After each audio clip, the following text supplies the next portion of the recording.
construction CIP. So over the last 2 months, we introduced the Public Works Street Capital Improvement Plan. And last month, there was a request for some additional data, so we presented that. And at the last meeting, there was a request to give it another month in case anyone wanted to go out and take a look at those, or if there's any additional questions. Otherwise, staff is requesting the committee consider approving that plan, and we would move forward then, continuing to design and prepare for those projects. A lot of my questions you answered during the last, I don't know what meeting it was. It was a week ago or so, or on Thursday. If you would just review like the length of these projects, a lot of them appear to be 1 block or 2 blocks long. To me, it seems like if you're opening up a road to do, I mean, go like half mile, right? Like, doesn't that make sense? Well, in some cases it does, and in some cases it doesn't. A lot of times what we're looking for are projects where the underground infrastructure is also in dire need of replacement, and we have enough of those projects that sometimes it only makes sense to do a few blocks, or if we're in a neighborhood, maybe one stretch may be a few blocks, but we're also catching an intersecting street. So looking at the projects for next year, for example,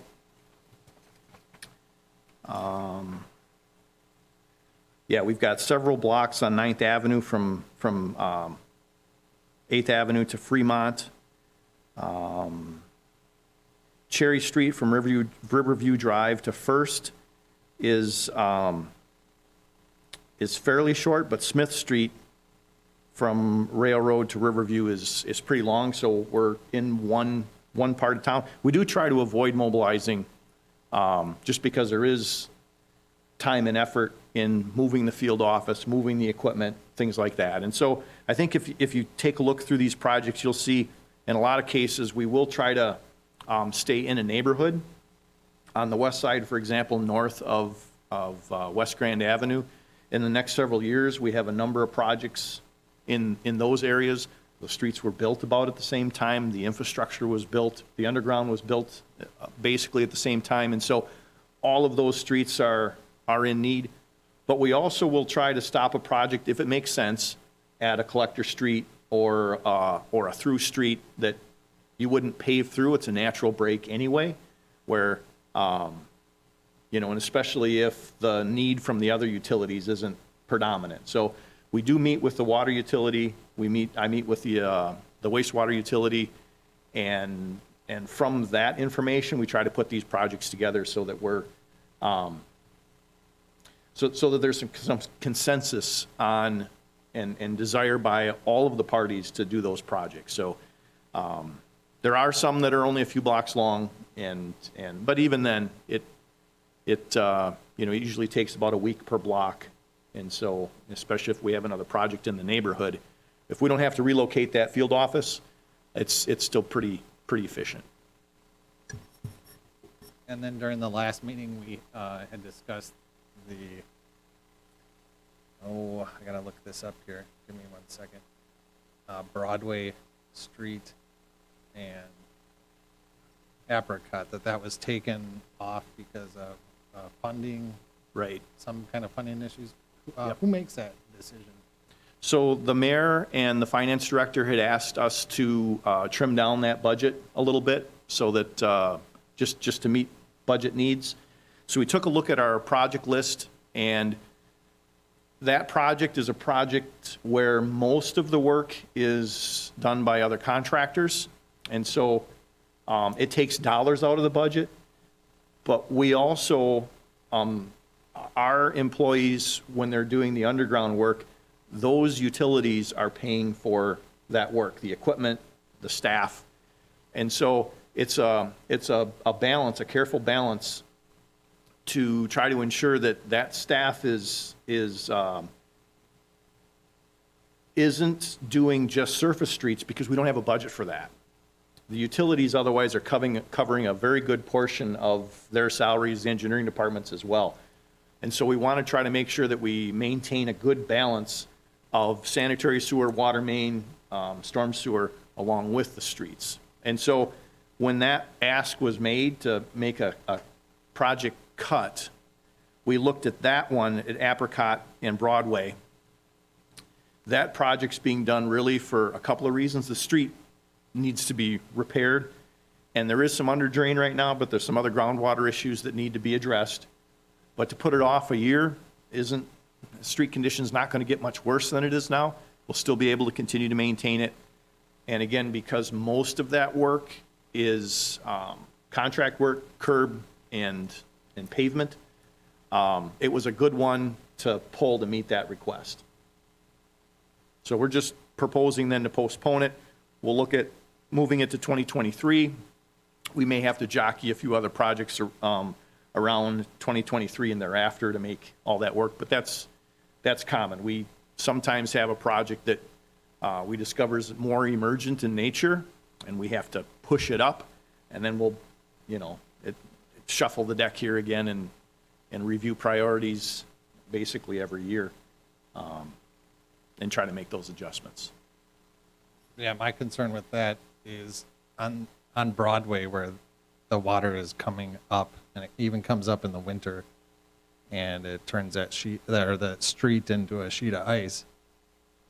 I don't know how much traffic goes on over there. The lady that lives there, she said it's very dangerous just to get her mail in the wintertime. So I know that is a project that we're still trying to find out that it is the water tower that's leaking, which, in my opinion, I can say that that project is, I believe we've done the preliminary resolution for that one already. Yes, I believe so. Are- And we've started the survey work's done, the geotechnical underground investigation scheduled, and as soon as we have that information, we'll wrap up the design so it's on the shelf and ready to go as soon as funds are available. Right, so that design work right now is at about 50% stage. So again, if we find ourselves in a position where there's opportunity to perform another project, whether it's budget dollars or time or both, I think we'll be well positioned from a design and engineering standpoint to be ready for that. Because our intent was to have it ready for 2022. That's why we're to the point where we are right now. So we can certainly take a look at that during the year, and if there's a strong desire to push it forward and there's funds available, I think we're well equipped to do that. I think if you take a look at the progress that we've made over the last couple of years, the construction work group is getting more done in the same amount of time. Those unit prices keep dropping a little bit, just due to efficiencies and the talent of the staff. So I have confidence that if we need to make an adjustment, that project especially is one that there's a retaining wall. There's some other things that can be done early in the season or late in the season that, if we want to try to fit that in at some point, we could consider that. Now the retaining wall moving, does that have anything to do with the water? Do we know that or not? We don't. It's been there for a long time, and we haven't monitored the movement. We just know that the railing has moved some, but reports are that it's been that way for a long time, and we thought, well, given the fact that it isn't straight and the sidewalk needs to be replaced and the street's in poor shape anyway, and we're equipped to do that type of work, that we would endeavor that retaining wall as part of this project. Then everything's freshened up, and we're good for the next 50 years with with good routine maintenance. So when that project's done, though, that water problem will be gone? It will be figured out and, Yeah, so we'll address it most likely through drain tile, adding a perforated storm sewer system in there to collect that underground water and prevent it from coming up to the surface by giving it a pipe to relieve that pressure before it gets to the street, so on the south side of Apricot and the east side of Broadway. so that's assuming that it's, like a natural spring, but you were saying before that we think it's coming from the water tower, right? Well, when we tested the water, there was fluoride in the water, so my belief is that it's coming from the water tower, but the utility disagrees. They feel that there are occurrences in nature sometimes where there may be some fluoride in the water, and they don't see any significant issues there. We just know that there's a problem right now and it needs to be addressed, and it's been that way for quite a while, and we can address it fairly easily through a perforated storm sewer system in that area. There is some drain tile there now. It's just not effective in, and it needs to be, reviewed, replaced, and resized possibly. Okay, so when we go down and figure, we're going to put that in there, but aren't we going to go deep enough to figure out where the actual root of the problem is? Not necessarily. That if it's groundwater, we're going to run into groundwater. Yeah, If it's coming from the tower, it can percolate. That tower's a lot higher than those streets. It can percolate through, that's well-drained sand, so it can percolate through that ground relatively easily, and we would not necessarily know the source of that water. We'll just know that we're encountering it during construction. just curious, how deep is that line that runs to the water tower, roughly? Up on 13th Street, it's probably about 6.5, 7 feet deep, but that makes it well above, the elevation at Apricot and Broadway, that, it's a pretty good drop there. So the tower itself is quite high. I don't know, Joe, if you know offhand that vertical distance. No, I don't know offhand with the water tower nor the terrain, but I mean the terrain drops, I don't know, 20 or 30 feet in elevation there, and so with the groundwater table, typically you'd see coming down a hill like that, the groundwater table in a sand aquifer is elevated at the top of the hill, and it's going to want to come down the hill too, but then when it reaches the bottom of the hill, there's a tendency for it to, for springs to develop, that sort of thing, for the groundwater table to actually get closer to the ground surface at the base of the hill. And so that's another, I guess, theory, and it's something that with drain tile we'd be able to pick up and manage that to protect the roadway, the road structure from deteriorating. I don't want to beat this up. Sounds like the drain tile will fix the problem, except for if it is the water tower, isn't that leak only going to become worse over time if it is the water tower? If it is, but again, that's the water utility's responsibility, and if it is, it'll rear its ugly head at some point in time. In a different way? In a different way. Okay. The boring that we did, that won't tell us, or we are doing boring? Like right now, we're doing boring, right? Or soon? Very soon. Right. That'll tell us at what elevation the water table is beneath the street, the condition of the material beneath the street. It'll give us an idea then for designing that perforated storm sewer, what elevation to place it at so that it's effective, and it just gives us some idea what the conditions are that you can't tell from just looking at it from the surface. They don't have, I would think they'd be cameras going down into the ground at this point in our technological advancement, that we couldn't put cameras down and figure that out for relatively cheap? No, not yet. Not yet. Okay, That'd be great if we could. that would be great, yeah. Did you have another question? Yeah, so last month you had given us the breakdown for 2022 with the different projects. Right. That could not have been any better. Like, that was perfect, the way everything was broken down. But you didn't give us anything for 23, 24, 25, and 26 unless you went back into the the month before that doesn't have that kind of breakdown in it. I was just wondering if we could.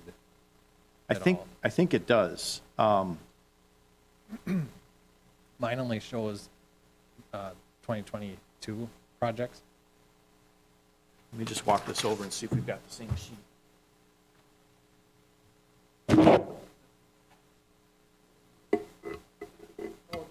This is Yeah, those are individual projects.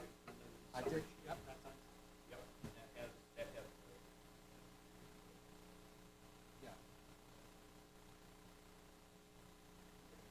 Yeah. I see that. I was just asking if we could get that in the same format as. Sure.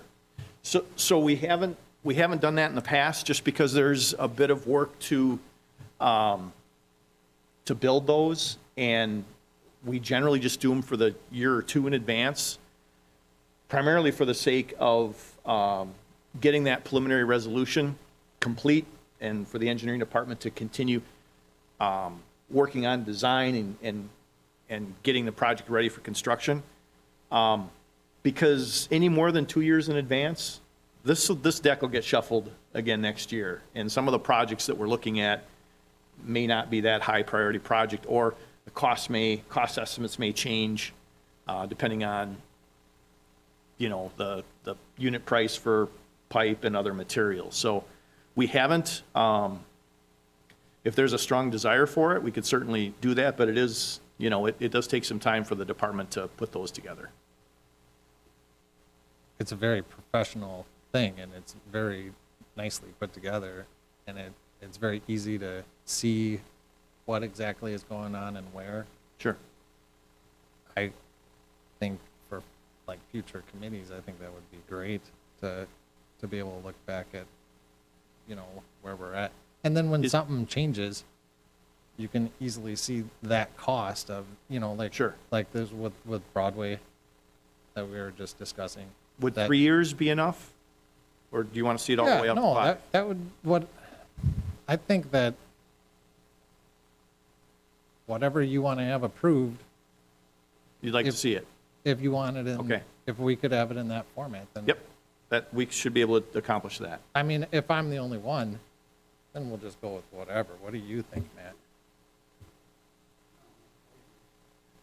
Our goal is to improve this whole system and implement it in our city's GIS system, so that you can see it on the map, you can click on it and get that information. So we're going to be having to put that information together anyway to do that. So we'll work on that and get that to you. But I think the thing that I'm seeing more and more is, I've been here a few months. If I'm lucky, I'll get 2 years, but then it moves on to somebody else unless I get reelected for some reason. But the city's been here for so long, and God willing, the city's going to be here for who knows how long. So to be able to go back, like you said, 100 years ago when things really started picking up and building up, to have this continuous plan built into the city, so that it's not always reinventing the wheel, I guess. Right. And I think that's what's happening right now, because I guess my question to add to this is, you said a few times, we have 150 miles of road, but we only do a little less than 1 mile a year. Right. So we're looking at 150 years to renew our roads. Correct. And this is really not sustainable. Correct. So our goal is to try to improve this to 2 miles and knock it down to 75 years. But yet it's, okay, so we know what roads I'm assuming we know what roads we have. We know what roads we've done. I would assume, right? We have the records of everything, so we know what hasn't been done. But at some point in time, to what Patrick's saying, we're going to want to be able to do this much faster. Right. So we're not looking at, okay, this has to be tore out because this is really bad underneath, so we're going to do this block or 2 blocks and then break down and shift over to this.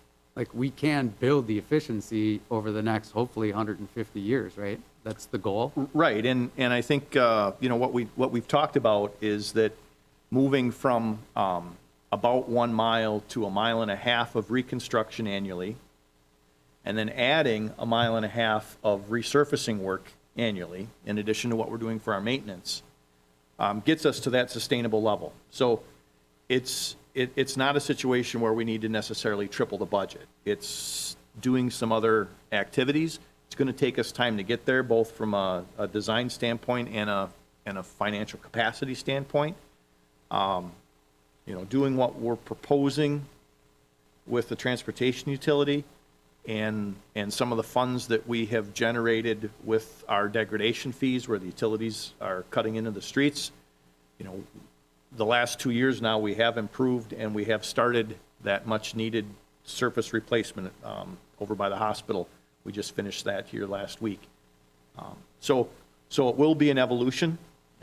We're not staffed or equipped either in our street department or our engineering department to flip the switch and produce plans and projects at a sustainable level immediately. But we didn't get into this situation overnight either. So, you know, this model and what we're attempting to do will change over time. The projects that we've got in the capital improvement plan that's proposed is based on our current budgeting capacities. It is not one that is demonstrating sustainability at this point. But you're right. The object is to evolve and improve, and you know, and this type of plan is necessary in order to do that.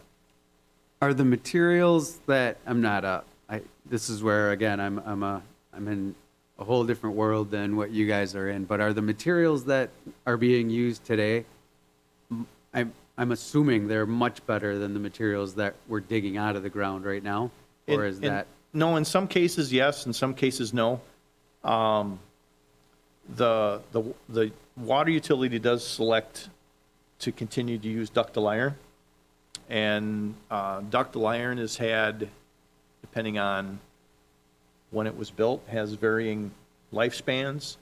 Some are 60 years, some are 80 years.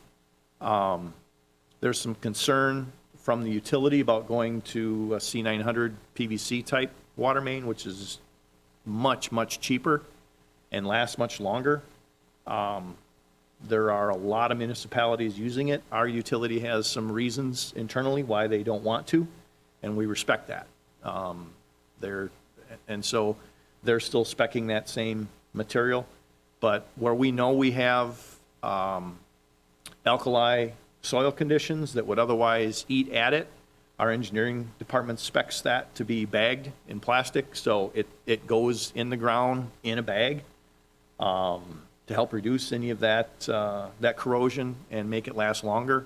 And in areas where we're seeing failures or there are breaks that are an indication of those types of soil conditions, you know, we're documenting that, and then the replacement is done with a better product.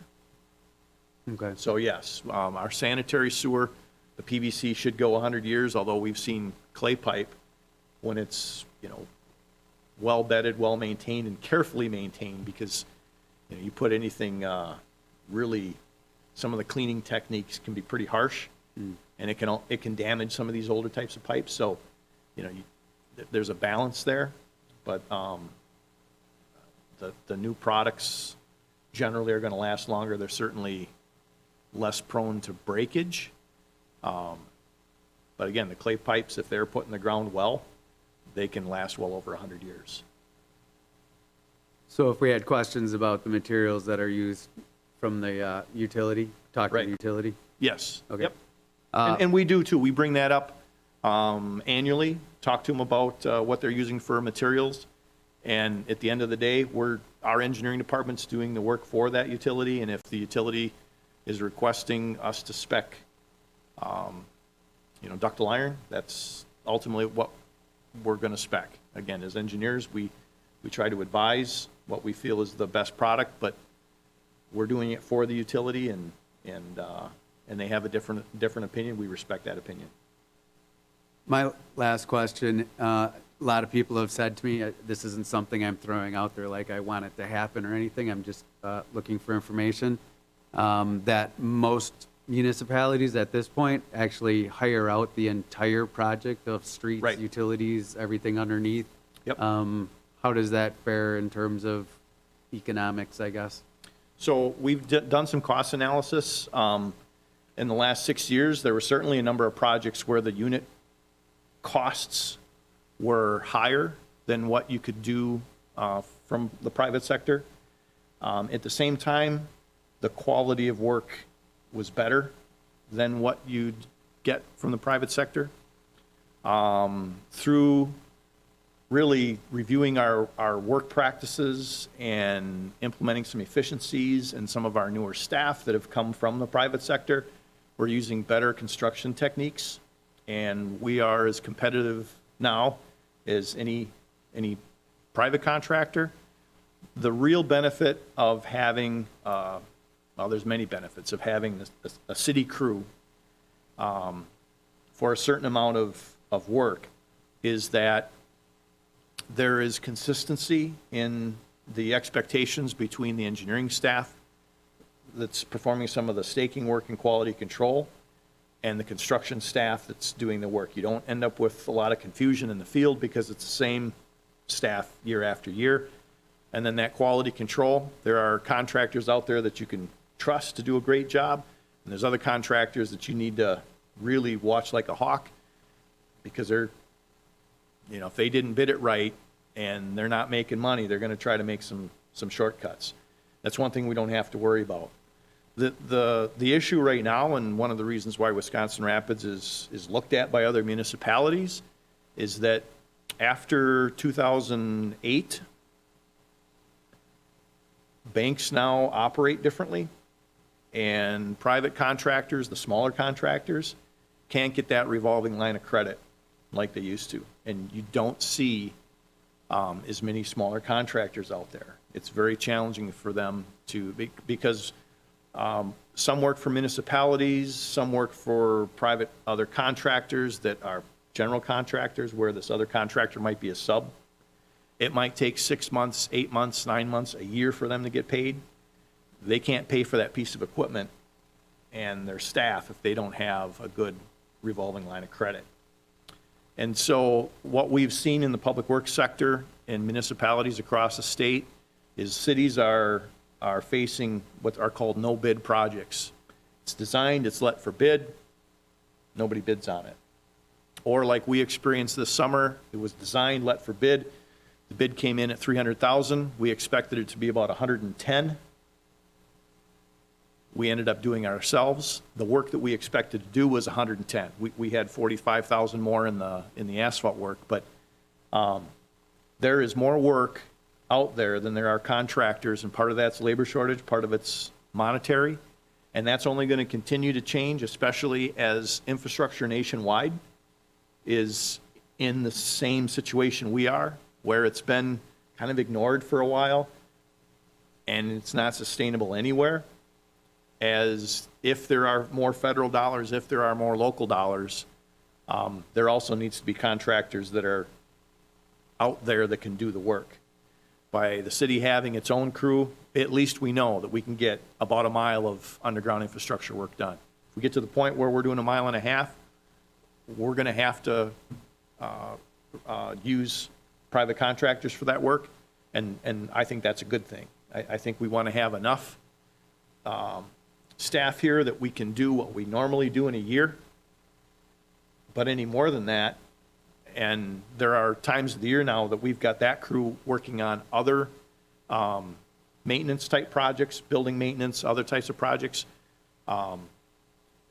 Finding that right balance of staffing levels and value is important, and that's why we'll use private contractors, for anything in excess. So that the same thing with engineering. When we get to a point where we've got some larger projects that are outside of what we routinely do, we don't necessarily want to have an engineering department that's big enough for the special projects. We want to have the department that's big enough to crank out our regular work. We'll use consultants for some of that extra stuff. Thank you. You talked about the ductile, but there was a replacement for it that was much cheaper. Is that faster to install the ductile as opposed to, I forget what you, Yeah, C900, it's a PVC plastic. It's not much quicker, it's lighter, it's a little bit easier, but you still have valves and some other fittings that require a little bit more work to tie them together. with the ductile as opposed to the PVC or PVC? Well, the PVC still requires ductile fire hydrants, ductile valves, things like that. And so there are some fittings that are used to tie the PVC to the ductile that take a little bit of time to install where you wouldn't necessarily have some of that. So I would say the installation time is maybe a little quicker, but the big difference is in the cost of materials there. And again, there's reasons why the utility wants to stay with those materials, and I certainly respect their wishes.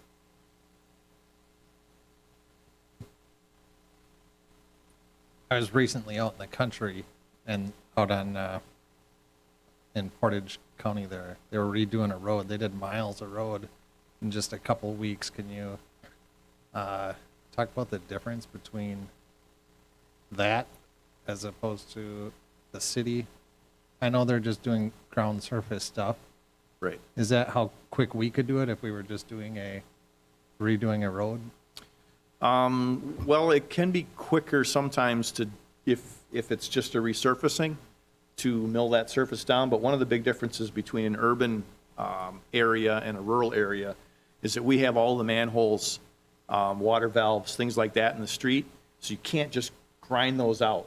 Out in the country, you just set down and go. There's no curb and gutter to worry about. There's just nothing to worry about. So it's very quick and easy. When you've got those machines and you've got to pick up and go around, then you still need to take care of those other materials. It's not nearly as quick. Same with paving. And the other issue, out in the country, it's a rural section with a ditch, so the grades aren't as important. A good operator doesn't need grades set out in the country because you just need to get the water off the road. The ditches need to work well, but the road can move around a little bit. You can match driveways in. Where in an urban section where the houses are close, we've got curb and gutter, it's a lot different and a lot more time consuming to do those types of jobs. It's a lot quicker to do a resurface than a reconstruct, because if the curb and gutter is still good and we just need to resurface, you're just dealing with the asphalt pavement and maybe some manhole repair, maybe some curb repair, so that everything's good to go when you go through and replace that surface. It's good for, the next 30, 40 years with some maintenance. But in an urban area, it's not like what you see out in a rural area where a lot of times they'll reclaim it. There are some processes where, they'll reclaim, reheat, and reapply some of the same materials, pros and cons with that. But those methods aren't really possible in most of our urban areas within the city. Okay, so we're reviewing this construction CIP. What do you need us to do? Do you need us to approve the CIP so that you can continue on with your work? Yes. And if so, if we say we approved it last month, would you have been able to make those changes, like take out the Broadway Street like Sure. you had done? Sure. So the capital improvement plan is really a guide. It's a plan. Before any of these projects before we actually start doing design work, we request a preliminary resolution. We want the Common Council to review and again confirm that, yes, we want to do these plans, because we don't have time to mess around and do a bunch of survey work, open up manholes, do all sorts of inspections, and ascertain the condition of everything if it's not going to be a project. There's nothing more frustrating than already pushing hard to get projects done and then have a project that, well, now we're just not going to do it. So there's generally 3 steps. The capital improvement plan gives us a general guide. With this plan, we will now know that there are certain streets that we're not going to chip seal. We're not going to spend a ton of money on streets that are in the capital improvement plan, because if we're going to do maintenance work, we want to get the full life out of those maintenance activities. So we'll take this plan once it's approved. We'll ask our GIS department to get it mapped. We're using GIS in the field. The maps are on tablets. When the street department staff, when the engineering staff is looking at sidewalks to repair, streets to patch, things like that, handicap ramps to replace, I've requested that the capital improvement plan, the current capital improvement plan is on every one of those maps. So if somebody's assigned to go out in the field and mark these things for replacement because it's part of our maintenance activity, they're going to see, hey, wait a second, this thing's showing up on the map that we may be replacing it in a couple of years. I need to check with my supervisor and see if this is what they really want me to do. So that's really part of the benefit of having this approved is for our maintenance activities, we just don't want to waste money, and not get the full value out of these maintenance activities. How long does a chip seal last? Depends, anywhere from 6 years to 12 years, kind of depends on the age of the street, the type of traffic that's on the street, and, between 6 and 12 years. So the plan that you want us to approve is for 5 years. It's a 5-year plan. Do we have like a 10-year plan or anything like that? So once we're done with this, I'll put together a 10-year plan, but for the 10-year plan, I'm only going to be looking at the bigger projects, like the bridge redecks, other things that are really big, because even out 5 years, this deck is going to be so shuffled if it really isn't all that beneficial to take these types of projects out 10, because there will be a number of more emergent needs that'll show up. Some utility conditions will be determined, or there'll be something that's broken, or something else that going out past 5 years for this type of list is really, as far as I think, is beneficial. You're moving it up another year. You're keeping it a 5-year thing. Right. Okay. Has it always been at 5 years? Yeah, we haven't updated it necessarily every year, but it's always been a 5-year plan. There wasn't a current capital improvement plan until I started a few years ago, about 2015. That was one of the objectives, was that without one, we were wasting some money. And that was one of the reasons for a director, was to develop that capital improvement plan. The plan development takes several months, not necessarily several straight months of work, but about 3 months to put this together. And so it's an annual review. And if there are other projects, I won't say that I don't think it's absolutely necessary to renew it every year. As long as we don't see a big change in projects, if it takes 2 years. But ideally, every year we want to review it and make sure that there's consensus between the staff and the elected body that, yep, these are the projects we want to look at in the next 5 years.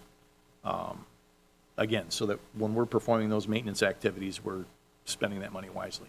Yeah, I agree. And especially with the chip sealing. If you're going to chip seal a street, right now we're only going out 5 years, so we're using less than half the life of it potentially.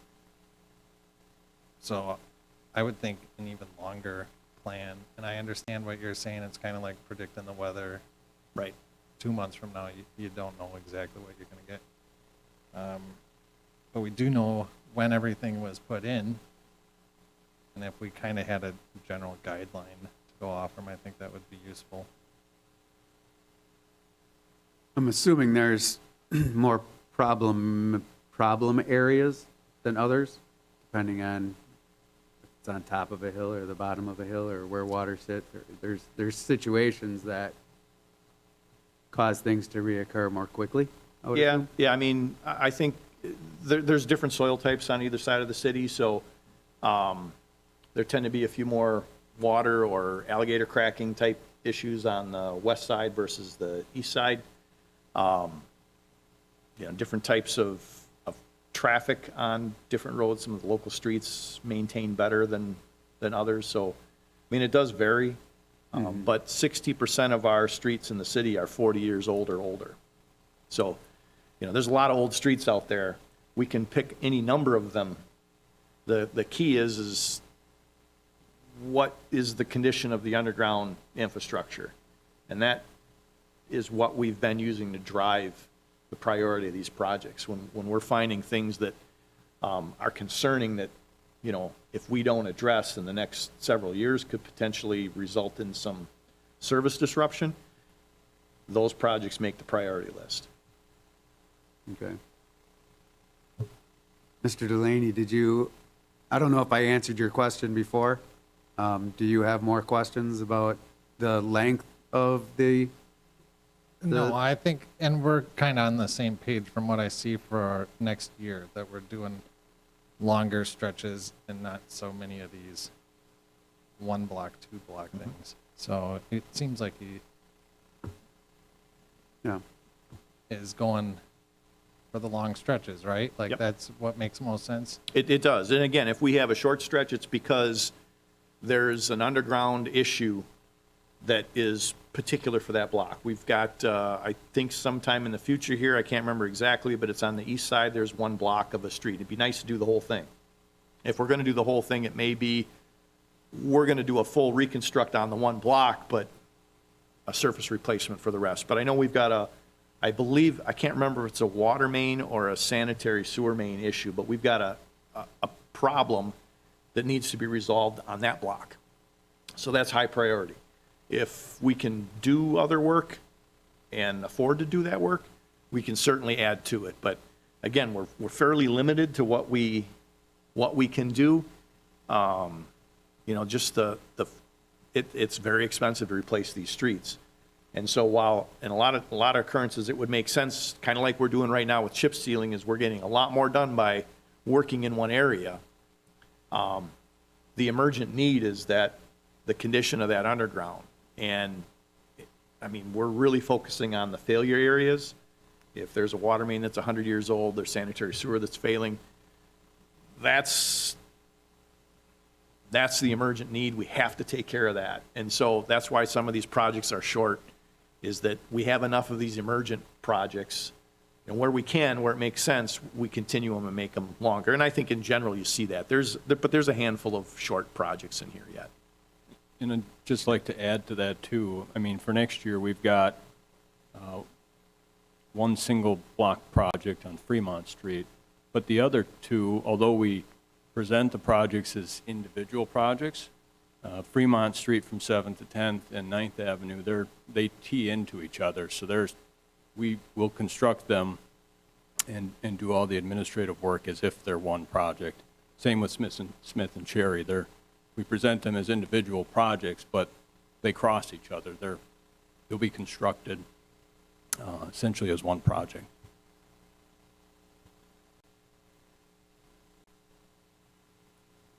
I had one more thing I wanted to ask before we can put it out there. So I know we're kind of working on the same page in terms of, you know, needing consensus amongst us how we're going to spend that money. We meet once a month, and then we have our city council meeting once a month. You guys are doing the bulwark, and the guys, you know, in the trenches out there. There's so many things that happen on a day-to-day basis that probably have like pretty significance in terms of money spent here or money saved here, and this thing situated over here. Like let's do this instead of that in order to make this all happen. These are all things that don't come to the to the Right. city council. They just don't Right. have time for it. Yep. So, could you describe to me a little bit like how does that hierarchy work? I'm assuming, I'm looking for some insight as to how those decisions are made and how they would be made if the hierarchy changed, and who's making the decisions, especially when it comes to significant amounts of money, and you can't bring it to common council Sure. right at the moment because you'd be waiting too long to make that happen. Could you? Yeah, so generally, our maintenance activities, we budget a certain dollar amount for those maintenance activities annually. So you'll see crews out there rebuilding catch basins. You'll see crews out there rebuilding some manholes. In some cases, it's a full rebuild. In some cases, it's maintenance work. You know, a lot of what we used to do was reactive, and we have really emphasized being more proactive. In if we have some catch basins that need to be repaired in a certain area that have demonstrated, they've given us a physical indication that there's some failures there, we're looking at other catch basins in that area as well, right? So we're trying to be a little more proactive in those repairs. Those are decisions that we're making on a daily basis. Our supervisory staff in the field is looking at these areas. If we've got, you know, reports from the public, those are indicators that, hey, is this a one-off replacement, or is this more of an area-wide type situation? We'll look annually too, our methods for cleaning and recording the condition of catch basins, for example. Our reporting for the cleaning of sanitary sewers. That used to be done, handwritten reports, saved on a DVD. If the engineering department wanted to review that, they had to watch the DVD, know which one it's on, find that particular 5-minute segment, find the written report. It's very time consuming. We've automated a lot of those processes. We've linked them to GIS maps so that it's more expeditious for the field crew to do that work, and for any of the engineering department or other supervisors that are looking to see that work. Street patches are similar. Our supervisory staff annually does a road check and identifies streets that are going to need some short-term maintenance. They're not on the capital improvement plan. Streets that make sense to be chip sealed. We used to chip seal all over the city. We've changed that to try to work in neighborhoods. It's much more efficient. And really, when we're done in a neighborhood, we've bothered them enough. If you've had chip seal done in front of your place, you know what a nuisance it is, and it's a mess to rake out in the spring after the snow plows have scratched a little bit off over the winter. So there's been a number of processes that we've improved upon, but we do evaluate those annually. In some cases, some of that maintenance work is on the fly as we discover it. In other cases, it's specifically planned. We know that we're going to do X number, or try to do X number of catch basin repairs. We're repairing those catch basins with plastic rings instead of concrete rings. It's the salt that tends to deteriorate the upper portion of those structures. So we're trying to use materials that extend the life, and when we're building them new, we're using those materials so that we won't have to hopefully go and patch those. Gives us more time then to spend in the future on maybe pothole patching or crack filling or other maintenance type activities. So those are in part day-to-day decisions, but for the most part, it's through the budget process. We really do plan to do X number of catch basins in a year and try to do a certain amount of concrete pavement patching in a year, have a general plan for what our capacity is for asphalt patching in any given year. And in the end, that is the engineering department that would be able to make changes on the fly in order to say, this is done, or this is...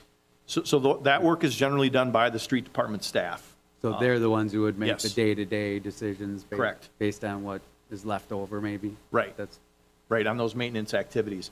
The engineering department comes into play if we run into some more complex situations, if we have some specific failures that are going to require, you know, a capacity analysis. Maybe, you know, we've got some sewers that we have some bad joints.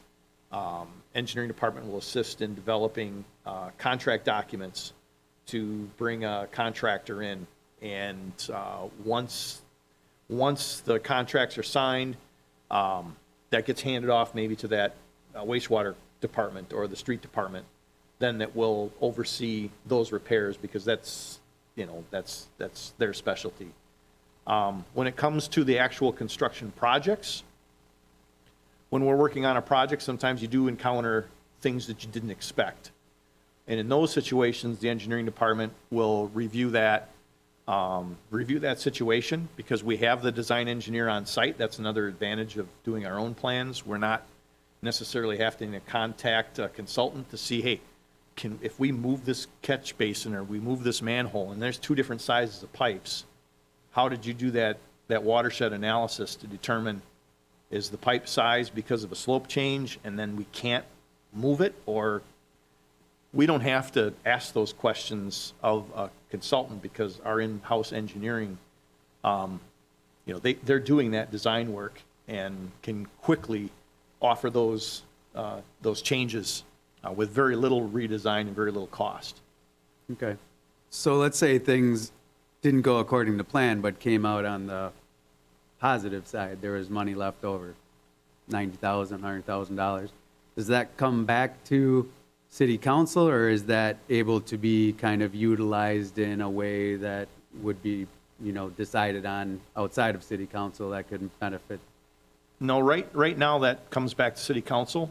And when the city council does a carryover resolution in the spring, the finance director will say, hey, look, we've got this many dollars that we didn't spend last year that were budgeted. There may be some special projects that were, in engineering, we used to carry a contingency on projects in case we ran into something we didn't know about. Well, now what we try to do is develop contingency projects so that, for example, if you go up by 18th Avenue where we're working right now, there's a couple alleys. Those alleys went through the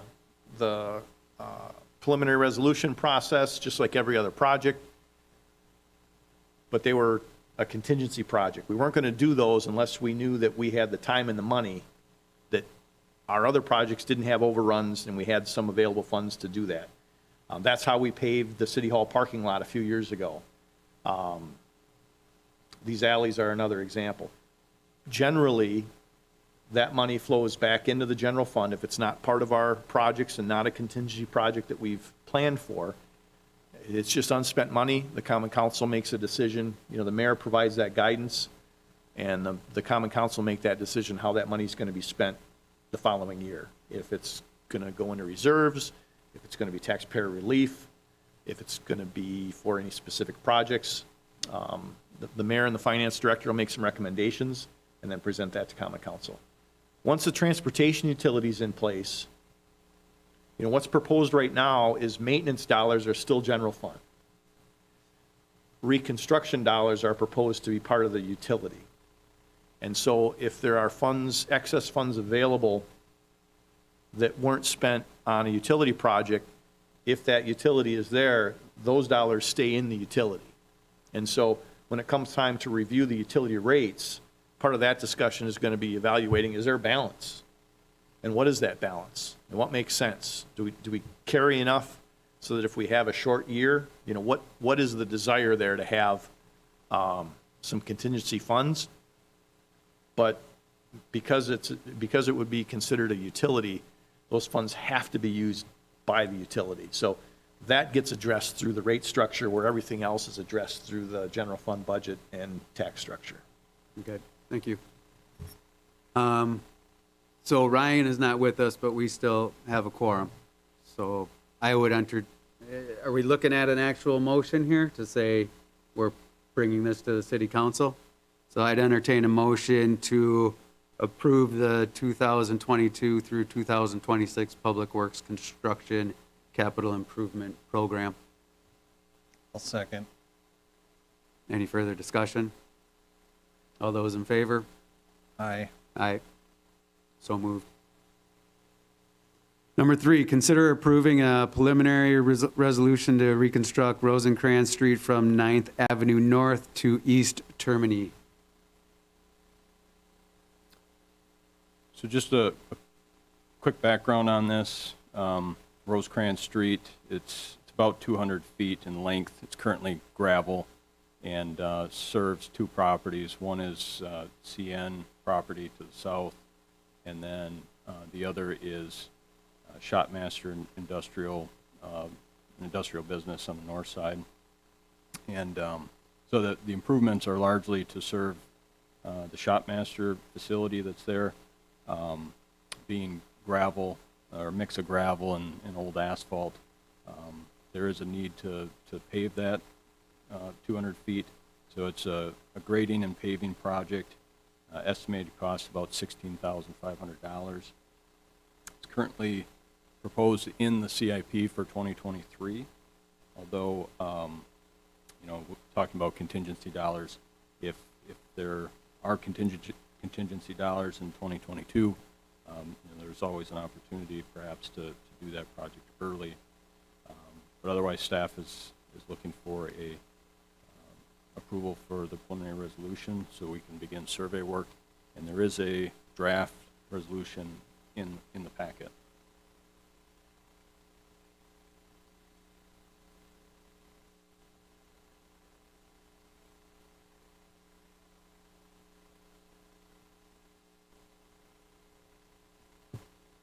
Do you have any questions? I have a few questions. So this is that little gravel road at the end of the road, and if we're approving it to be paved, right?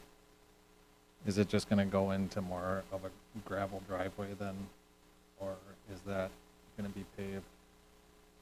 That's city owned, right? That, Yeah, so the right-of-way of Rosecrans Street is, it's public property under the city's jurisdiction. So that street would get paved, and there would still be gravel to the south on CN property. But otherwise, everything else in the street would largely be paved.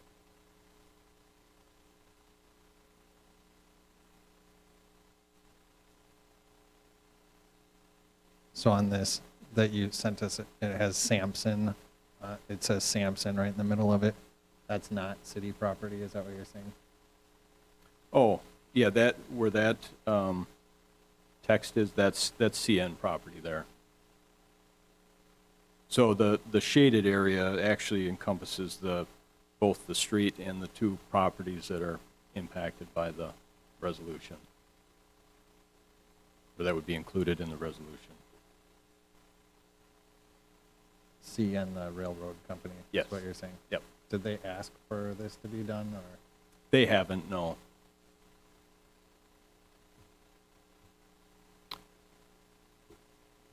$16,500 is gonna cover the cost of what exactly?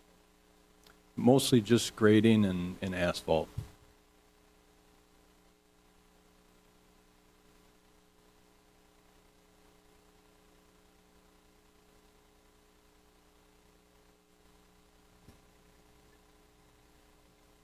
So just looking at the map here, the red, I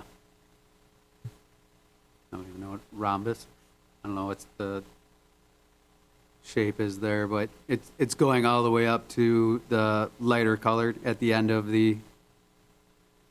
where CN Railroad is. There's like a lighter colored sand there. That street's gonna go all the way to there. Yeah, you can kind of see a line of rocks that are placed there. That's the end of Rosecrans Street. That's the end of the public right-of-way. All right. So, it's a road, right? Yes, yep. Okay, and it was just not paved before because I know Larry used to be there and now Chad is there. It's always been a viable business and doing well, tax paying. Like, why wasn't there a road put there? You may not know that, but it just never was. Right. So the question right now is, do we want to put one there or don't we want to put one there? Yep, that's the question. That's the question? Yep. Well, we certainly want to put one there, right?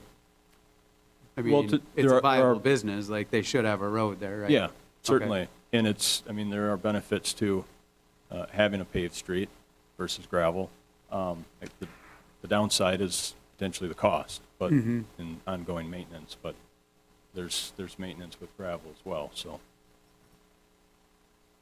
Yeah, but at the same time, he's a business owner, right? He's moving some machines in there and he's doing some pretty cool Yep. stuff. Like, Yeah, he's accepting deliveries and using forklifts and trying to use the part of the street to do some of his business there to get unloaded and load up his product that he ships out. is there, according to, so that property then goes to the that line is coming through, like you said, those rocks, if you follow that through, you follow that line, that's the end of his property there? Or does his property go to the light-colored sand by the railroad tracks? It's, so the line that the rocks are on, that's the east property line, if you'd extend that, For the road? yep. And then it curves around.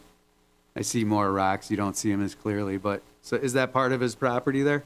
That you know of, or is this Well, is this red line kind of showing something different? Yeah, the area, the shaded area basically follows the property line Okay. on the map that I provided. So he's got some trailers and stuff that are parked out there, technically beyond his property, but that's CN property, and maybe they've made arrangements for that Okay. to happen.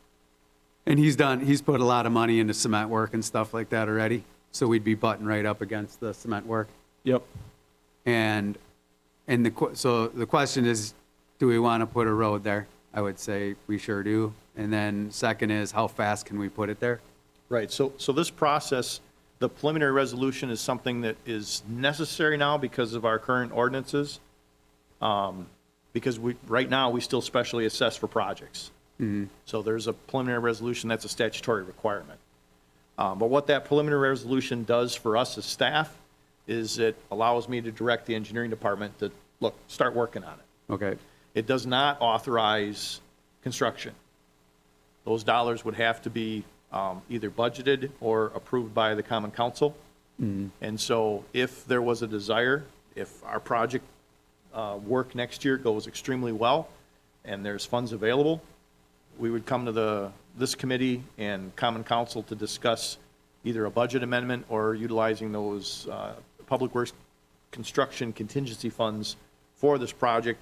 Because it's a capital outlay project, again, we've done some of that work in advance, so you've got some confidence and you've approved it, so, you know, it helps expedite that process. But this preliminary resolution is really to first notify the public that this is likely to be a future project and allows the engineering department to get started on that survey and design work. It doesn't commit the city to performing the project yet, right? We need to come back and ask that. Okay.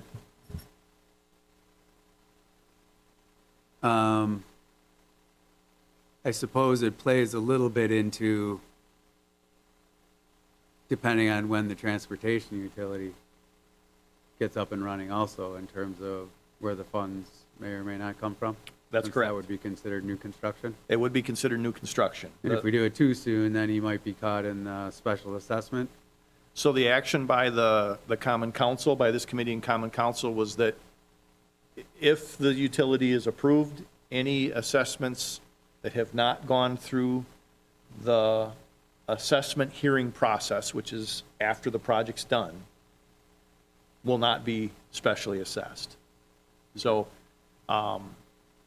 for example, if the Common Council sometime in early 2022 formally adopts a transportation utility, any of these projects that we've done in 2021 and any of these other projects like Oak Street that we did a preliminary resolution on, this project that we're looking to get a preliminary resolution for, those people be notified that the city no longer has the intent to exercise its police powers. It will not be an assessment.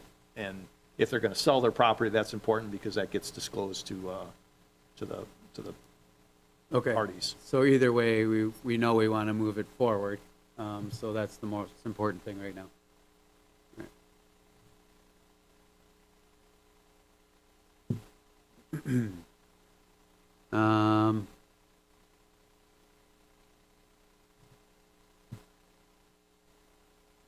So I would make a motion to approve the preliminary resolution to reconstruct Rosencrantz Street from 9th Avenue north to East Termini. Is that how I pronounce that? Termini? Termini. Termini. Sorry. I will second that. Any other conversation? All those in favor say aye. Aye. Aye. All those opposed? So moved. Number 4, reviewed DPW, Department of Public Works, October activities report. So I'm going to call out a few things. The report is available on the city's website. A couple things that have, there's been some discussion recently about progress on plans. So I thought I'd call that out. The status of plans is generally in this monthly report. So I'm going to call it out for 2022, the reconstruction plans. The preliminary surveys are complete for Fremont. The Apricot project, the preliminary survey work is done. The 9th Avenue project and Smith and Cherry Street. The design for those projects, Fremont from 13th to 14th is 95% complete, the design work. West Jackson from the expressway bridge, or from the expressway to the Jackson Street Bridge is 99% complete. That project's being designed by a consulting engineer. It's part of a SDP Urban grant project. And those plans need to meet a different standard, which is why we're using, and it's a bigger project, so we're using outside assistance on that. Fremont Street from 7th to 10th is 80% complete. 9th Avenue from 8th Avenue North to Fremont is 85% complete. And the expectation at this point is that we should be wrapping up design work on our 2022 projects by the end of this calendar year. So we're well ahead of what we've been years ago, and over the last 3 years, we've seen steady improvement in getting plans done further in advance. My goal for the engineering department is to have plans ready sometime August, September, the year prior. And the reason for that is I would like the street department to also review and do the labor estimates and the equipment estimates on those plans. Right now, for budget purposes, it's all being done by the engineering department. So oftentimes we're using some average unit costs where I feel that you generally get a little better idea on the project if you break it down into time segments of actual construction time, given, look, there's gas main, there's this and that, this intersection is going to take 3 days to get out of, and then we can do the next block in 2 days. That type of activity or that type of exercise is best done by the construction crew and the supervisory staff for that construction crew. So that's just a little background on that. Our 2023 reconstruction projects, we've got Apricot to Broadway, that one being postponed. The survey work's 100% complete, the design's 50%. The big project is Oak Street from East Jackson to 16th Street. We've got about 5% of the survey work done on that. We do intend to have the survey work done by the end of November, and that'll be one of the first projects then that the engineering department will be working on as soon as the 2022 projects are designed. We also have a sewer lining contract. That work in developing the contract documents and the specifications for those particular locations is about 50% complete. So engineering department's doing well. Our remaining construction project this year is 18th Avenue South from Russell to West Grand. That project's moving along fairly well. A month ago, we did not intend to be able to pave or put curb and flat work on the last block on the south end of that project. We felt we were going to run out of time. Our crews have worked pretty expeditiously, and fortunately, the contractors and the weather look like it's going to cooperate. So curb and gutter should be going in the flat work this week. Is it this week?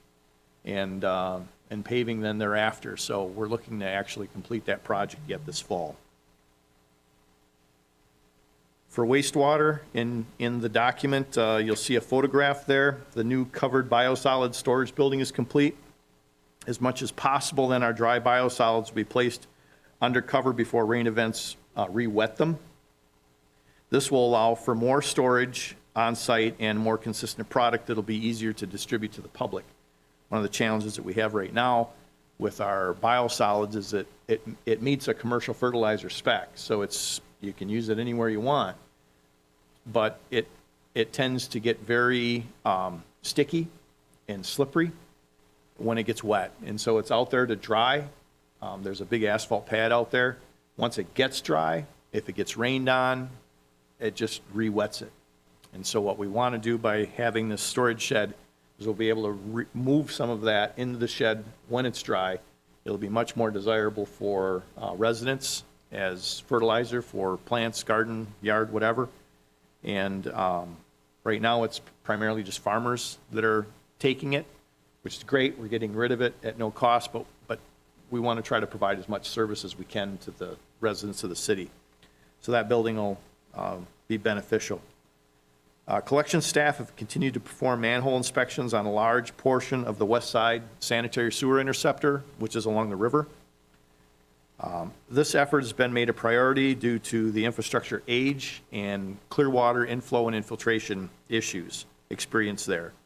There are currently 8 manholes that are being scheduled to be rehabilitated this fall.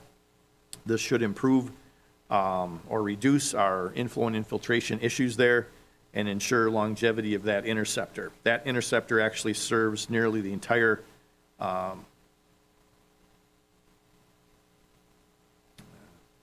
northeast portion of the west side of the city. Other public works activities, we interviewed and hired an engineering technician to replace an outgoing retirement. We've executed the professional service agreement with R.A. Smith that was approved at the last meeting. We're working with Waterworks and Lighting to obtain service account information. The data content has not yet been received, but we've had communication and discussions with Waterworks and Lighting staff, and that's been productive. That data is necessary to finalize the utility and meet the Common Council's expectations to know precisely, what each customer would potentially be charged. I prepared and presented information to the Wastewater Commission relating to the Village of Buren wastewater service agreement. Attended a pre-construction meeting along with the engineering department for the railroad extension to serve Metalco. That construction project is underway. The city did some of the preliminary grading work, but the laying of the rail and getting that work done has commenced. Obviously, a lot of budget work, and this last week I presented a transportation utility information to the Seaward Realtor Group. I'm anticipating some more requests from other realtor groups for that type of presentation. The rest of the report you have and is also available online at the Public Works page of the city's website. Thank you. I have 3 questions. One, you had, you put a picture or something in here? What is that a picture of? So that is the picture of the new biosolids storage building. So once that material dries, we'll be able to use, there's a loader out in the pit. It's that location is out there. We frequently are doing work out there. That dried sludge material then will be able to be placed undercover where it can dry further and it won't be re-wetted. So that's a wastewater utility project that was budgeted and just completed just recently. That building's brand new. Okay. Bless you. You did a traffic study at Sampson Street and Grove Street. Can you tell me what you decided with that? So we, in fact, just today I've got the count information back from that. So I haven't looked at the data, but we've got a microwave detector basically that mounts on a power pole or street pole. It's pretty inconspicuous, but it'll capture the speed of the vehicles and the count of the vehicles. And so we moved it 2 different times to get 2 different directions of traffic so we could get an idea of how many vehicles there are using that and what speed they're traveling at. And from that, among other things, we'll put our report together and get it to the committee for review.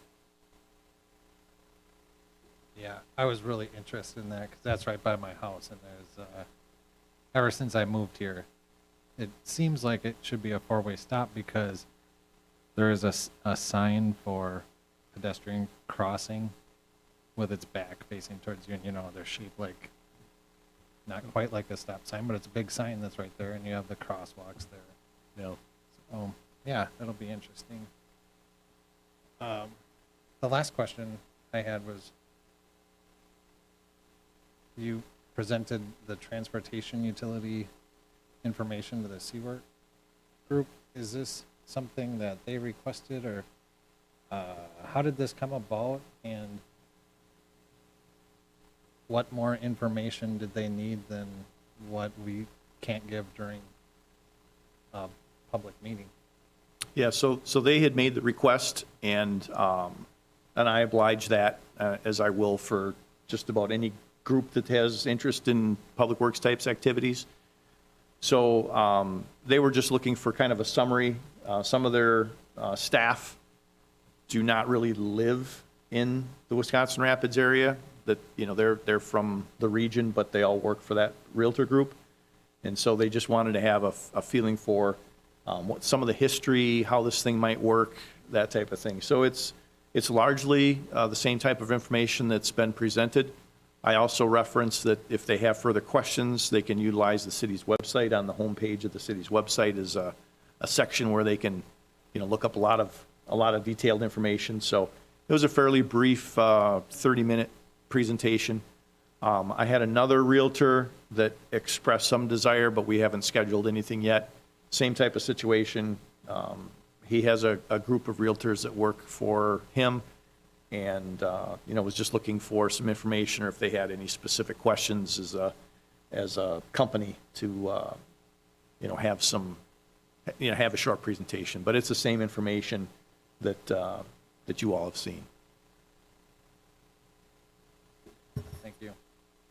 I would be, if you do another one of those, I'm not saying I can make it, not to micromanage or anything, but I wouldn't mind being a part of it, because I do believe that we, as the elected officials and the department heads, especially for what's happening, should really be on the same page, but also set up, I've talked to Mayor Blazer about this, setting up some kind of a bullet point promotional packet of pros and cons for what the transportation utility is. Sure. And for us to be all on the same page, so we're all speaking the same, you know, bullet points about it. So I wouldn't mind if it does come, if you think about it. Will do. Send me an email or something, and I wouldn't mind just kind of sitting in and listening to it and starting to get my mind wrapped around it, because people are going to have more and more of those questions, and I think it's important for us to be all on the same page. Sure. So that would be cool. We're good. Did you have any more questions? Just a quick one on that, the solids pulling out of the wastewater treatment center. What, maybe I didn't catch this, but what are those going to be used for? Is that a sellable product, or? Potentially. It's there are some other wastewater plants in Wisconsin that have this Class A exceptional quality sludge product. The sludge has been fully digested and is absent of any pathogens, and it meets the specifications and DNR regulations as a commercial fertilizer. And you may have heard Milorganite, I think, is from the Milwaukee Metropolitan Sewage District. Metro Grow is what Madison sells. One of the benefits that we have is those products are basically gone through an incineration process to get to that standard. We're able to get to that standard without incinerating it, and by not incinerating it, the organic material is still prevalent. How do you not incinerate it? It goes through a digestion process. It's a high temperature digestion process that kills off any of these other pathogens. So we're getting that quality without going through an incineration process, and that was part of the design of the wastewater plant in 2010, was to be able to do that. Unfortunately, the DNR didn't give the city a permit to do that until, 2017.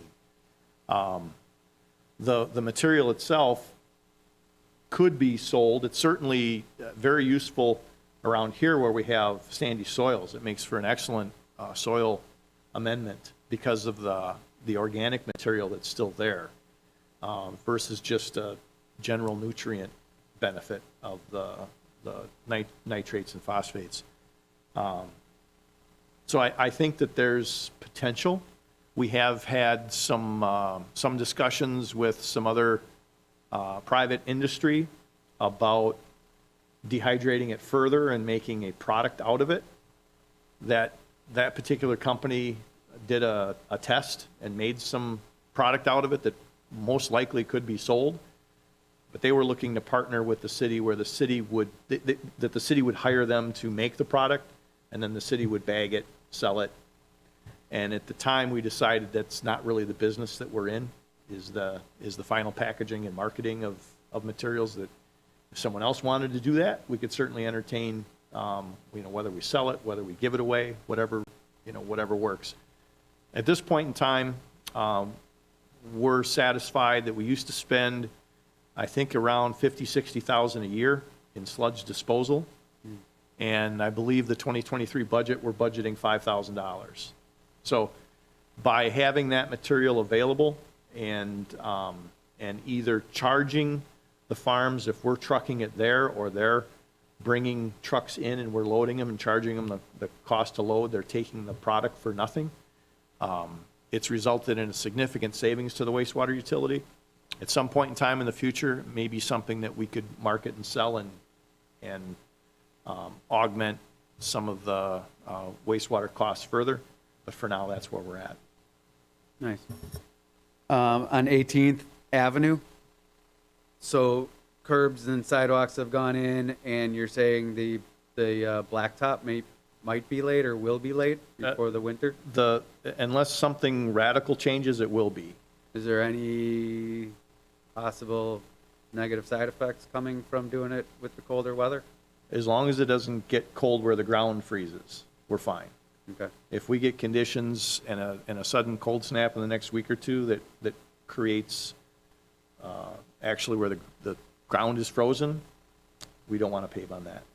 That's a recipe for problems. Okay. Last question. I just heard a lot about, or not a lot, but a few things. When I read what you're saying, Joe, it says we're 5 months and gaining on being behind in engineering drawings or plans, or what specifically is that we're 5 months behind on? So getting to, so the initial goal is to get a year ahead with our designs. So our major projects, our road reconstruction projects, to get those a year ahead. That's the primary date for that year ahead is by budget time. Ideally, we'd want to be a full year, an actual year ahead of time. So from the construction season, so like once we hit spring of 2022, that we'd already have all of 2023 projects already wrapped up and starting 2024 projects. That's the goal, the ultimate goal. So when you say 5 months, then is it that we're actually 7 months ahead or 17 months behind? So it was 4 or 5 months that was articulated in that report is if we finish all of our, it looks like we'll have all of our 2022 projects completed by the end of this calendar year. And we'd like to have those at least by budget time. So, 4 months roughly that we'd like to make up here in the next few months, actually. But And is I don't know if this, I'm not looking to, cause any tension or anything, but is there reasons for why we're behind? Do we just not have enough manpower, or? Well, and I think it's all in perspective. We look at it as being behind where we'd like to be, but it's a goal. It's a goal that, as Public Works Department, we set this goal out in front of us several years ago and said, this is where we want to be. I've worked for the city for for 14 years now, and we've never been as far ahead as we are right now. And the prior city engineer, I can almost guarantee that in his 37 years that he worked at the city, that they were never that far ahead, as far ahead as we are right now. So, it's a goal.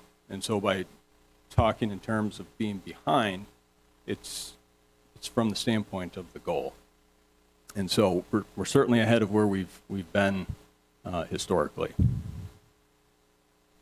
So we're not really we're not really behind. We're behind according to a standard you're setting for your department. Yep. Yourself. So it's all under what perspective you're looking at. And do we? You had said before, Joe, that we farm out some of the engineering when we need to. Correct. Is that something that we've done to help us reach that goal? And has it worked out in our favor? Or is it better, like you said, to keep it within the city where they know better what we actually need for designs?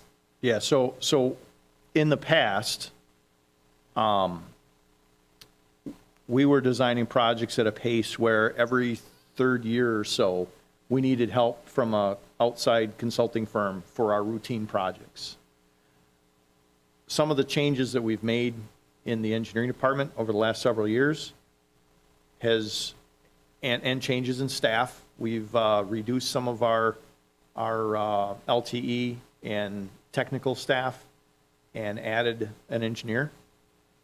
And so we're in a position now where we are performing all of our routine work in-house, which is really that's the most efficient way to do it. Where we're seeking outside help is for either a very unusual project, something that requires some special talents, maybe some intersection capacity analysis, some signal timing type projects where we could do that, but that's not what we're most efficient at. And so in order for us to stay focused on our project design, and again, that time frame was a goal that I set for the engineering department for various reasons. For ourselves, for other utilities, so that they can plan in advance for maybe some work that they may need to do in the city. I really wanted those plans done well in advance for a number of reasons. So that's a self-imposed internal goal. It was an initiative that I had shortly after I started. I was seeing some frustration from some of our utilities, from some of our staff, and from some of the other utilities. And again, it required a lot of change. Just the time of the year for construction survey works well in the spring. The time of the year for construction inspection is in the summer. The time of the year generally for preliminary survey work for winter design is in the fall. And generally the most opportune time then to design for your next year's projects is during the winter. That's just the way the seasons work. In order to move up that design so the design work is done in August, requires a lot of change in how the engineering department operates, how it and when it does both its preliminary survey work.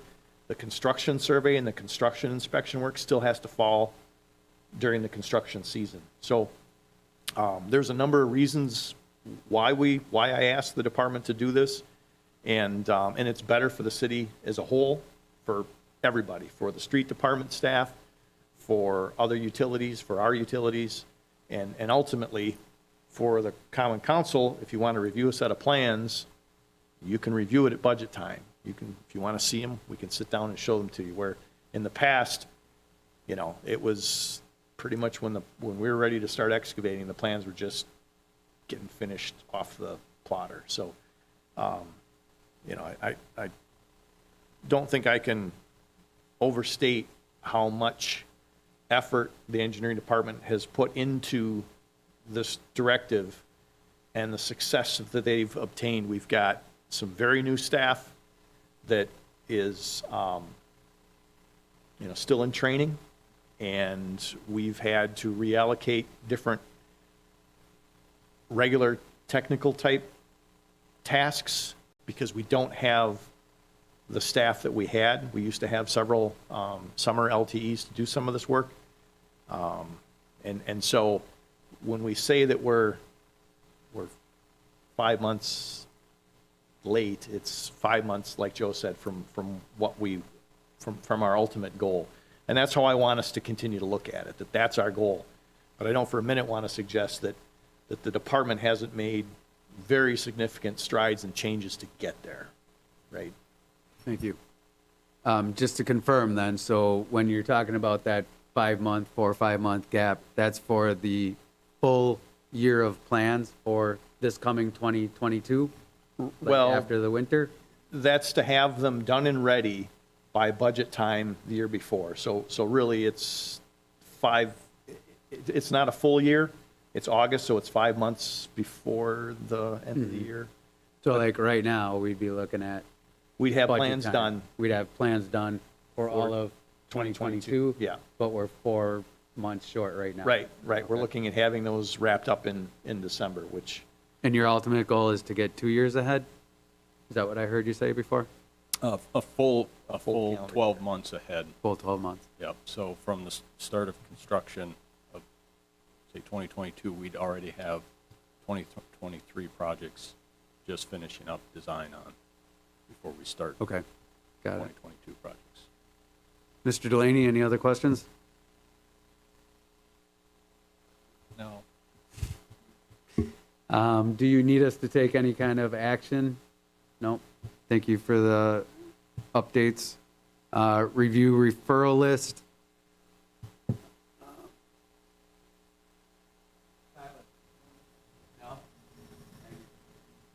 All right, so I did get a text from Mr. Austin. He's not joining us. He ended up going, having to get some fluids. So he's pretty sick right now. So he had a referral that he was going to put in there that we will have to put off till. Normally, Mr. Terry reviews these. Yeah, maybe I was just saying that too fast then. Yeah, you're You want to go ahead and review then? And yeah, I'll so talk about so the real other one? quickly, Alderperson Austin did meet with me. Okay, And, okay. and I did add number 13 at his request. Okay, To the referral list, and that's a request by Alderperson Austin to consider developing a responsible bidder ordinance. The city has some practices that we use in selecting responsible bidders, some pre-qualification requirements, things like that. It's a practice that we have. Alderperson Austin was suggesting some municipalities actually have it detailed in an actual ordinance, and is suggesting we consider that. And so he's passed some information on. It's on the referral list as he requested, and in the upcoming months, we'll review the information that he brought. He does want to meet with myself or the engineering staff to see what we think, if we can use some of the information he provided to develop a draft model, but to have something a little bit that might be ready to present before we bring it back to the committee. Other than that, I don't think I have anything to add or take off. We do have a number of these that we continue to work on. And I believe we should have some parking maybe next month, Joe? That's the hope, yes. Yeah, so we are continuing to work on several of these. If there's any other referrals, we can certainly add them to the list. I would like to add 2 referrals to the list, both of which we had talked about today. When looking at the 5-year plan, you have the year installed. Some of these are back from 1915, but there's quite a few from the 30s and 40s. I would like to make a referral to have a 10-year CIP plan with long stretches and intersections being a priority. That's one referral. The other one would be to have a 3-year CIP set up, such as what was presented last month for the 2022 do you understand? You asked for 3 years. Yep, nope, I understand. I think that's fair, right? Yeah, absolutely. Sure. That first one will be, or the second one, the 3-year details, that'll be relatively reasonable for us to do. The 10-year, really to review projects, routine projects out 10 years, that's probably 3 or 4 months of additional work. I mean, that's a significant ask. We can do that, but that's a significant ask. What I'm getting at is what we had discussed before. If you're gonna Oh, the major, if like you're gonna be bridges chip and- sealing a road and you're only getting half the life out of it, that's wasted money. Right. So I would like to, at least 10 years out, you can go back through and go by dates and when the road was put in or last redone. I think that would be a pretty simple thing to do. Well, it would be if we were just looking at the condition of the surface of the street, but what we really are trying to do here is, for reconstruction projects, we're trying to ascertain the condition of the underground infrastructure to set those higher priorities. That means that we need to be inspecting, evaluating, and determining those types of projects 10 years out. We're not to that capacity right now. That would be a challenge for us, not just for myself, but also for the wastewater group to, because like I said, with 60% of our streets over 40 years old, really ascertaining the condition of all those to do something out 10 years, it's a strong ask. We could put something together where you could just look at the dates that the roads and the underground was done, correct? Sure. And like that wouldn't be that difficult. And then maybe say, hey, this road here is 115 years old. The underground is 80 years old, or whatever. Obviously, the underground wouldn't be older than the road. So, you understand? Yeah, I mean, we can do that fairly easily with the GIS. It's just, you get a map with a lot of information. There's a lot of streets that would meet those criteria. It really wouldn't necessarily correlate into a list of projects that we would focus on and potentially adjust our maintenance activities accordingly. Again, generally, a street that's reaching end of life, that 6 to 7 years is all that chip seal's going to last. A street that is 15 years old and gets its first chip seal, that may go 10 to 12 years. So again, that 5-year, we're looking at the older streets for replacement, and the 5 years isn't too far off. But I can certainly put together that map, Yeah. and we can take a look at I'm it. not, okay, maybe, maybe I listed it wrong as a CIP. But we should have some sort of list of projects that, hey, this road is getting to be, it's over 100 years old, it's time to replace it, or the Sure. underground and stuff like that. Does that make sense? Yep. I mean, and that wouldn't be that difficult, I wouldn't think. It's a little more challenging than maybe what it appears at the surface, but no, I can certainly present that map. There's a lot of our infrastructure that's that age, and in just using age is, I mean, when we looked at our wastewater rates, we reviewed and tried to figure that of our sanitary sewer systems that are 80 years old, 80% of that would be replaced in the next 30 years. That's a general theory that I have that I think was good in setting our rates and setting our budgets. But we have a lot of sewers that are 80 years old and older, and a lot of streets that are over 40, 50 years old where, like I say, we'll produce those maps and we can talk about it once we, pictures sometimes tells 1,000 words. So You're right. we'll work on that, bring that back, and we can talk about it further. Thank you. I would think this would definitely be much easier the second time around, right? With all the technology we have now to track everything. it'd be easier to kind of keep track and be able to say, okay, this is how this went the second time or the first time. But even then, you're saying the dates don't always matter because it could be the ground, it could be anything Right. that's happening to it. Yeah. So, thank you. Referrals?